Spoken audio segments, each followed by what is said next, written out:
Welcome, Wargamers, and I don't know about the rest of you, but I could not be more excited for the upcoming release of Vampires, or Soulblight, to the Mortal Realms. First, of course, to the Warhammer Quest Cursed City set, but I'm pretty sure as a full-blown faction later on. And I was actually at a local gaming store and I saw these old White Dwarf magazines that had the history of the vampire counts of the old world, and I wanted to share it with you today, at least kind of an abbreviated version.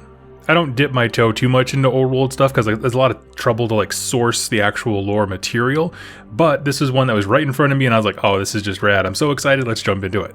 Because I still think it has a lot of relevance because you'll see many of the characters we know in Age of Sigmar within this tale.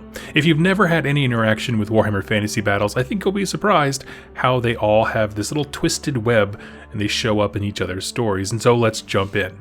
Our story begins long before the Age of Myth back in the Old World, specifically in a place known as Nehekara. Mostly known for being an arid desert, this was the home of the Old World faction known as the Tomb Kings. The biggest and bestest city in that area was known as Khemri and was ruled over by the priest king Nagash. Essentially, this culture's custom was that one son would enter the priesthood and the other would be king. That's how you would pretty much continue the lineage of who has the right to rule. Well, Nagash was the priest, but ultimately killed his brother, taking possession of the throne and the priesthood for himself. And yes, we're talking about that Nagash. This is back when he was but a human. Through a series of weird events that I'm going to kind of breeze through, Nagash became the inventor of a new school of magic. We would call it necromancy. With this, he was able to raise up an army and pretty much take whatever he wanted. But the first and coolest necromancer had a problem: mortality. He could command the dead, but his own body was still aging and kind of falling apart. So, in order to bring enough power to him to stave off death, he constructed the first of what would be many Black Pyramids.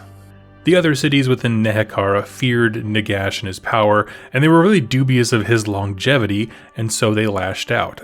There was a brutal battle of the undead versus the living, until Nagash was finally struck down and his undead army collapsed.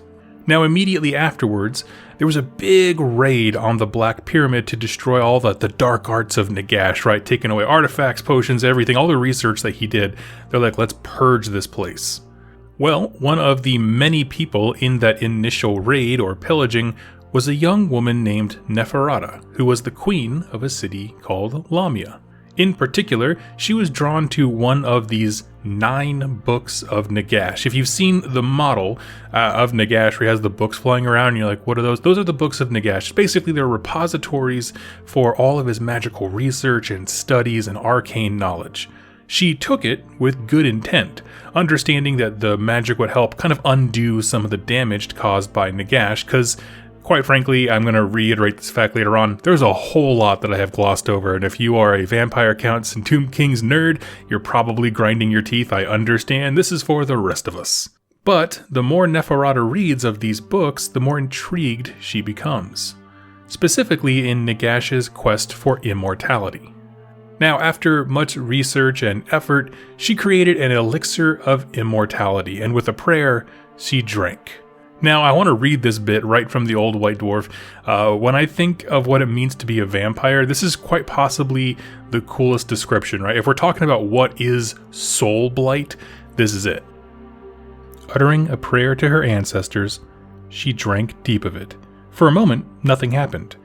Then she was gripped by a fearsome pain, her veins screaming with agony. The torture turned to ecstasy, her senses filled with vibrancy, her body quivering with an unnatural energy. She felt her heart stop beating, though she continued to live and breathe. Suddenly, she felt her soul pulled to another world, the world of undeath. A whole new plane of existence opened and her mind raced as she marveled at the beautiful images of the spirits of the dead. Her initial exhilaration was replaced by stark fear as Neferata realized that her weak and fragile soul attracted these spirits who surrounded her, seeking the warmth of the living. They sought the essence of life they once possessed and tore at her unprotected soul. Neferata tried to fend them off but was unprepared for such an assault, and before long, one spirit broke through her defenses. When the queen awoke, she found herself in the chamber where she had collapsed, but could feel the malicious spirit inside of her. It was thirsty and sought the warm blood of the living to ease its pain. So, Nagash was the first necromancer, and Neferata was the first vampire. She then began to crave the life force of others, starting with slaves and peons, just people who wouldn't be missed very much, or people who they wouldn't really search for. But her hunger was ever growing, and so people started to notice that folks were going missing, but also Queen Neferata's almost impossible youth. So in a bid to retain power, rather than shrinking away to the shadows, she expanded, inviting others to join her in drinking the elixir. Among those were two very popular characters, her brother Ushoran, which is going to be a deep cut. If you are a Flesh Eater Quartz player, you would recognize that name. And then also a priest known as Wasoran. But this established a form of nobility, because at this point, now the higher-ups were the ones becoming vampires, but few knew it, and they were preying upon the meek underlings that they had in their societies. They also, as they kind of grew older and kind of got more comfortable with what they now are, began to develop their abilities more and more, learning what it means to be Soulblight.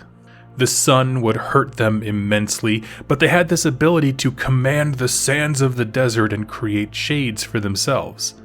They had the strength of a dozen men, they were immune to disease or accidents or age. They grew fangs, and some discovered what would later be known as the blood kiss. That is, you don't need the elixir to make more vampires. They actually learned and had to learn, how do we make more vampires without this, huge concoction rigmarole? They just started biting people and giving their victims their blood, and therefore they would change. And it's a massive deal for a burgeoning population of a new species, because effectively that's what they are. And before, they were limited by who knew how to make the elixir and how much of it was distributed. But now, being able to create vampires by, biting them and that kind of stuff, it effectively removes the limit on how they could multiply, right? Essentially, now, if you're a vampire, you can turn anybody. And that's a whole world of possibilities. And so, vampires made more vampires, and soon the temple and government were full of undead monsters. And this went on for several decades. This is a slow burn, right? All these civilizations, they're fairly far apart from one another. They're not necessarily seeing things in real time. But that all changes when there start to be rumors of Nagash's return, that death couldn't handle the father of necromancy, and this would spell the beginning of the end.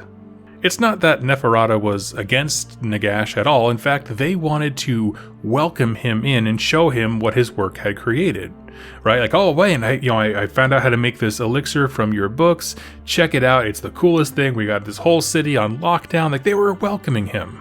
But inciting themselves with the then still missing necromancer, the other cities of Nehekhara took offense.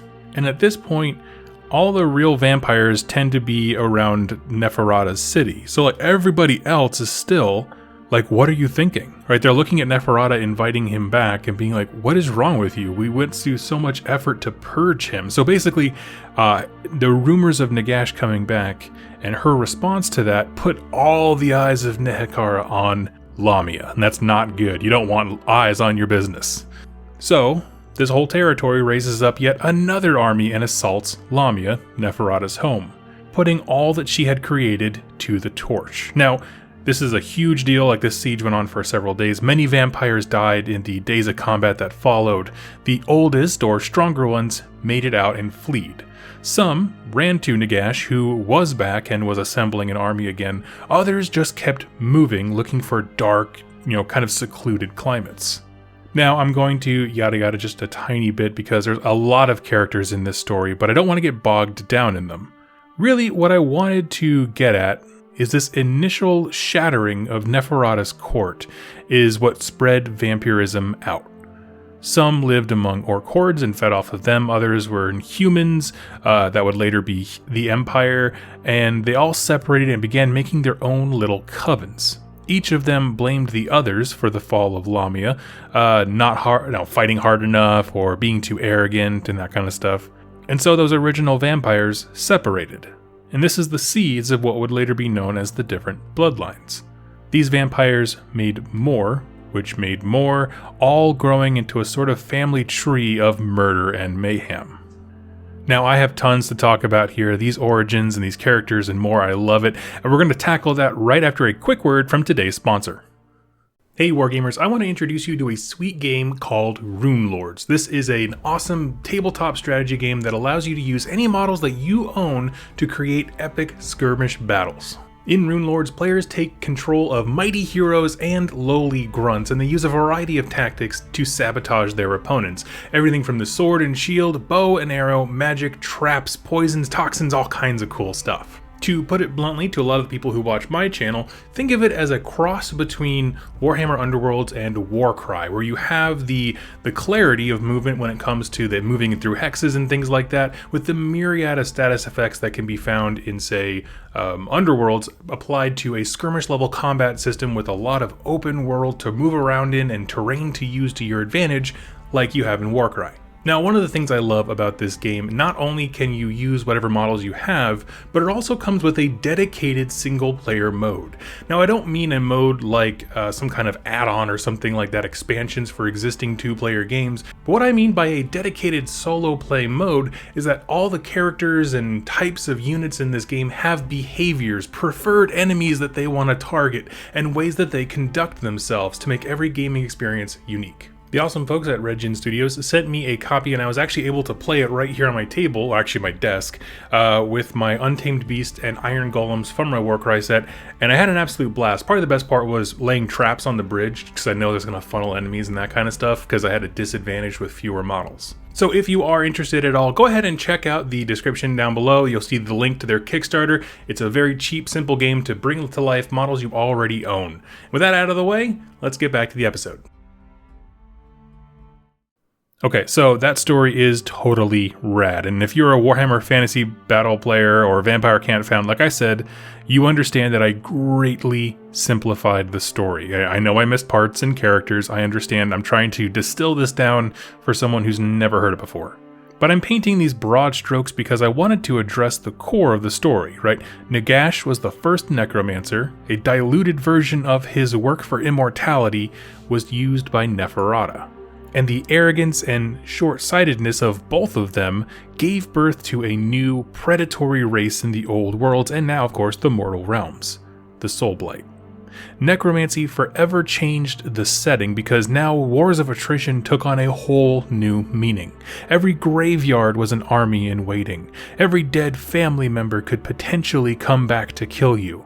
And while I didn't hit it very hard in this story, understand that vampires are masters of necromancy, the best of them able to summon whole armies to their will in quick time.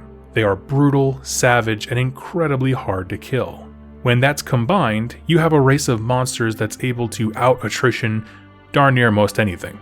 Now, in reading this, I have to say, I want a vampire army so stinking bad. Specifically, I want a Neferata-themed army, because I thought I was in love with her character before. Of course, I am reading Dominion of Bone, which whenever I read a Black Library book gets me excited for that specific character, but also because of her role in the birth of a new people, right? The first to cross this kind of undeath, Rubicon, if you will.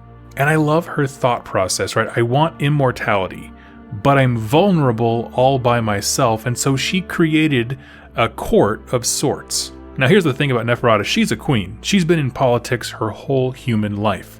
So by taking this curse and building it up into what is functionally an aristocracy based around this secret and this, affliction, or at least the appearance of an aristocracy, she's essentially turned immortality and murder into a kind of game that she excels at, politics.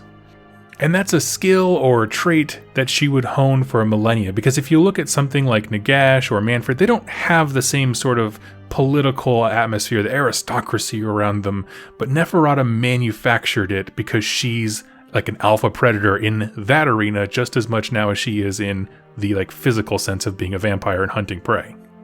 Now, Nagash didn't feature heavily in the story I was sharing, and it's mostly because he in the old world, he kind of just dies a lot. He goes away for a couple hundred years and comes back, and, he was just dead most of the time. But his work developed necromancy, and without it, vampires could not exist. But honestly, I do feel like the story of the Soulblight is essentially Neferata's tale. The Soulblight as a people are her creation, though unintentionally at first. She didn't go into this knowing what this was, but she's responsible for all the people that she got to drink the elixir alongside of her. And what I love about this is that it's really at its core a tale of corruption, right? Neferata had good intentions, but those became corrupted by her thirst for immortality. She didn't want to be alone, so she corrupted others who did the same. Lamia was an empire, and it rotted from the inside out as this parasitic race, which was also its ruling class, grew dark and evil. The lines between life and death became corrupted and blurred, and the fate of the old world, and now the mortal realms, is still feeling the effects of this.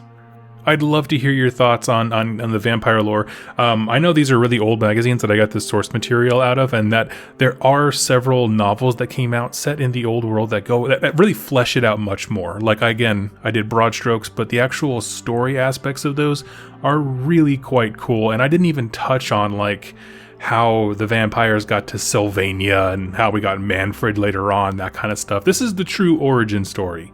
So what I'd love to do, for those of you who do know more than me about vampires in the old world, tell me what are some books that people should read if they saw this video and were intrigued, and also what is your favorite character from that. Honestly, Neferata just wins everything for me. She's the best. So anyway, friends, thank you all so much for watching and listening, and I'll catch you next time in my next Age of Sigmar lore video. Happy wargaming.